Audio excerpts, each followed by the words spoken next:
नमस्कार साथियों, राम राम। साथियों, आज मैं आपने बताना चाहूँ मारो करज। आज रो टॉपिक है मारो करज। अपनी जिंदगी रे मायने मारो कितो करज होया करे और मारो अपारे ऊपर कितो उपकार होया करे। मैं आपने एक कहानी रे माध्यम आज बताना चाहूँ। एक समय री बात है, राजा टोडरमल बहुत ही महान राजा हुए थे जो अकबर के 9 रत्नों में एक हुआ करते थे। राजा टोडरमल का दरबार ठीक दिन को 11 बजे सजा हुआ था और उसी समय एक ऋषिवर, एक मुनि, एक संत का पदार्पण होता है और राजा टोडरमल से पूछते हैं, हे राजन, आपका राज कार्य कैसा चल रहा है? तो कि बहुत ही अच्छा और शानदार चल रहा है। तो राजन, आपके ऊपर कोई कर्ज नहीं है? कि नहीं, किसी भी प्रकार का कोई कर्ज नहीं है, किसी भी प्रकार का और किसी का भी कोई कर्ज नहीं है। तुम्हारी माँ का, माता पिता का कैसा कर्ज? समझा नहीं राजन, समझा नहीं ऋषिवर। तो राजा ने कहा कि तो ऋषिवर ने कहा, हे राजन, आपके ऊपर माँ का बहुत बड़ा ऋण है और हो सके तो मरने से पहले इस ऋण को उतार देना, नहीं तो तुम्हें विधाता कभी क्षमा नहीं। तो राजा के दिल में वो बात खटक गई और राजा शाम को जब अपने महल में लौटते हैं तो अपनी माँ के पास जाते हैं। ये माँ, आज भरी दोपहरी में मेरे दरबार में एक ऋषि आता है और कहता है कि तुम्हारी माँ का कर्ज है जो मरने से पहले अदा कर देना, उतार देना और माँ के कर्ज को अपने साथ लेके दफन मत करना। माँ, बताओ तुम्हारा कितना कर्ज है, मैं आज चुका ही देता। तो माँ ने कहा, माँ का पुत्र के लिए कोई कर्ज होता ही नहीं है। तो क्या नहीं माँ, उस ऋषि के, उस मुनि के शब्दों में बहुत गंभीरता थी कि मेरे ऊपर आपका बहुत बड़ा कर्ज है, ये बताना होगा। तो उस टोडरमल की माँ ने कहा, समय आने पर मैं बता दूंगा, आज मैं व्यस्त हूँ, आज मेरी तबीयत ठीक नहीं है, मैं आपको ये सब जानकारी आपके साथ साझा नहीं कर सकती। जैसे जैसे समय बीतता गया, एक दिन उसने अपनी दासी से बोला कि आज टोडरमल को बुला कर लाओ। रात को ठीक 10 बजे जब उनकी माता श्री की दासी उनके महल में जाती है तो वे आश्चर्यचकित हो जाती हैं कि इसी समय आपका आना, तो कि आपकी माँ का आदेश है कि टोडरमल को मेरे पास बुलाया जाए। तो टोडरमल उनके पास जाते हैं, उनके कक्ष के अंदर। जब टोडरमल इसका कारण पूछते हैं तो टोडरमल की माँ कहती, बेटा आज तुम मेरे पास विश्राम करो, मेरी तबीयत ठीक नहीं है।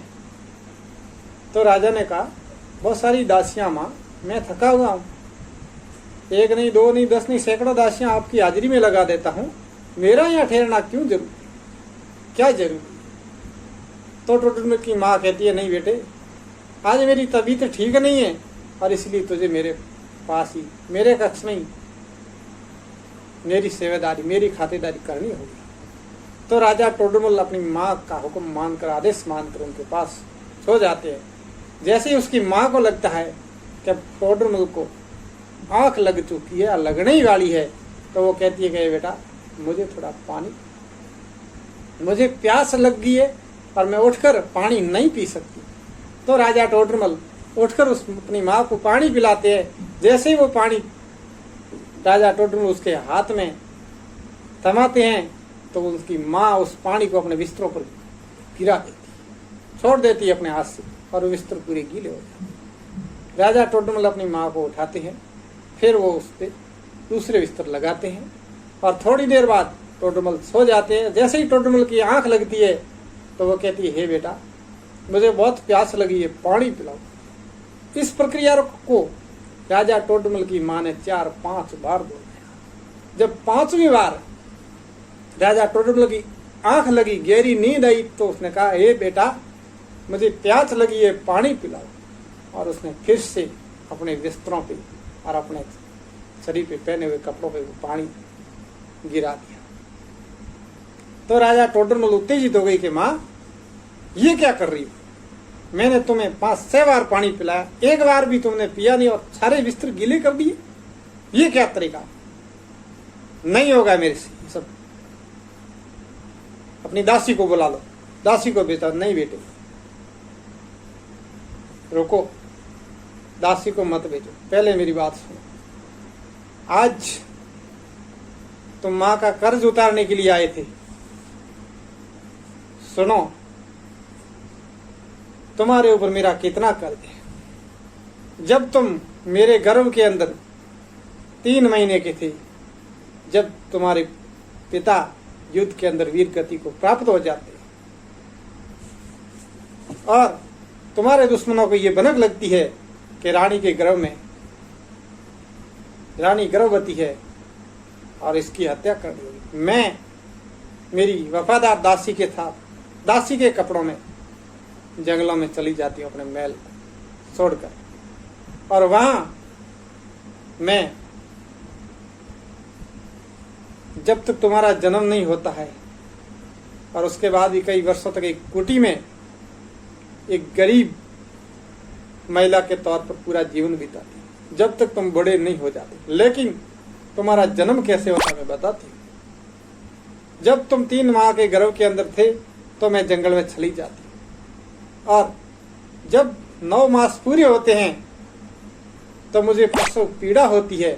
अब प्रसव पीड़ा होती है मुझे, आज जो ऋषिवर, आज से कुछ दिन पहले ऋषिवर तुम्हारे पास आए थे कि तुम्हारी माँ का तुम्हारे ऊपर कर्ज कितना है, वही ऋषि ने मुझे आशीर्वाद दिया था कि बेटी तुम्हें 9 महीने बाद पुत्र रत्न की प्राप्ति होगी। लेकिन अगर तुम्हारा पुत्र रात को 8 बजे जन्मेगा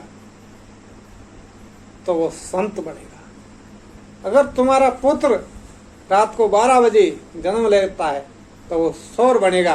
अगर तुम्हारा पुत्र ब्रह्म मुहूर्त के अंदर ठीक सुबह 4 बजे जन्म लेता है तो वो राजा बनेगा। लेकिन मुझे बहुत ही जोरदार प्रसव पीड़ा होने लगी, असहनीय पीड़ा, ठीक रात को 8 बजे हुए थे, और मैंने सोचा कि अभी मेरे उधर से अगर पुत्र जन्म लेता है तो वो संत बनेगा, मुझे संत नहीं एक सम्राट को जन्म देगा। ऐसा करते रात को 10 बजे गई और असहनीय पीड़ा होने लगी। मैंने सोचा कि अगर इस समय अगर पुत्र जन्म जाएगा तो वो सौर बनेगा, और मेरी वफादार दासी उस समय मेरे साथ में थी। मैंने उसको रस्सी दी और उसको बोला, ये मेरी सखी, मुझे कमर से लगाकर घुटनों तक बांधकर उल्टा लटका दो इस कुटिया के अंदर, ताकि मुझे एक सम्राट को जन्म देना है। रात को 4 बजे सुबह सवेरे के उस समय मुझे तुम खोल देना। तो उस दासी ने मेरे आदेश का पालन करते हुए मुझे उस कुटिया के अंदर उल्टा लटका दिया, और सवेरे के 4 बजे मैंने हाथ से धीरे से इशारा दिया, क्योंकि मैं असहनीय प्रसव पीड़ा से घायल हो चुकी थी। और उस वफादार दासी ने मेरे जकड़े हुए शरीर की रस्सियां खोलकर हटाई, तो 4 बजे ठीक मैंने तुझे जन्म दिया। मैंने इतनी प्रसव पीड़ा सही तुम्हारे लिए, और आज कितनी बार तुमने मेरे तन पर मल मूत्र का त्याग किया, लेकिन मुझे तनिक भी ऐसा नहीं लगा कि मेरे वस्त्र गंदे हो गए। मैं आज तुम मात्र 2 घंटे के अंदर जो 4-5 बार बिस्तर गीले हो गए, और तुम कह रहे कि ये मुझसे नहीं होगा, और उस माँ का बेटा आज माँ का कर्ज चुकाने के लिए आया। तो राजा टोडरमल के आंखों में आंसू आ गए। हे माँ, मुझे ये पता नहीं था तुमने मेरे लिए इतनी यातनाएं सही थी कि हे बेटे टोडर, हर माँ अपने बेटे के लिए इतनी यातनाएं सहती है जितनी मैंने सही। चुकाओ मेरा कर्ज। तो टोडरमल कहते कि माँ, मैं अगर पूरा मेरा साम्राज्य भी बेच दूं तो भी तुम्हारा कर्ज इस जन्म तो नहीं, 7 जन्म तक नहीं चुका पाता। इसीलिए साथियों, माँ का कर्ज अपार है। बहुत जतन कर सुत को पातले कासा दूध पिलाई, वो बेटा कालबड़ बेटा बाबा कहत लग जाई। माँ कितने जतन करके अपने पुत्र को पालती है और अपने साथी का कासा दूध पिलाती है, लेकिन जब वो बड़ा होता है तो बाबा कहत लग जाई मेरी माँ नहीं है, मेरी पिता नहीं है। इसीलिए साथियों, अपनी माता और पिता का कभी दिल न दुखाएं। राम राम।